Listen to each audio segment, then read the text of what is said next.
ঘরে আর আরেকটা আছে তো। আয় আয় পিছনে আয় আয় আবার পিছনে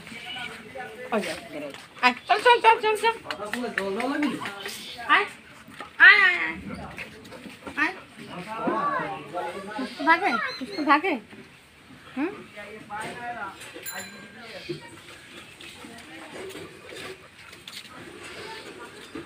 আয় আয় আয় আয় আয় আয় আয় আয় আয় আয় আয় পরিষ্কার জায়গা না করলে আয় আয় আয় আয় আয় আয়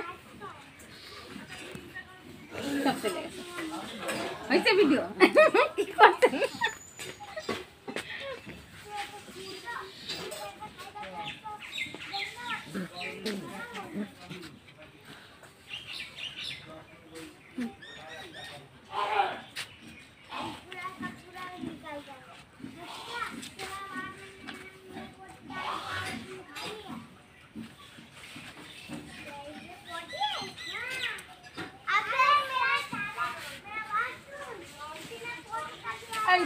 কথা শুনিস না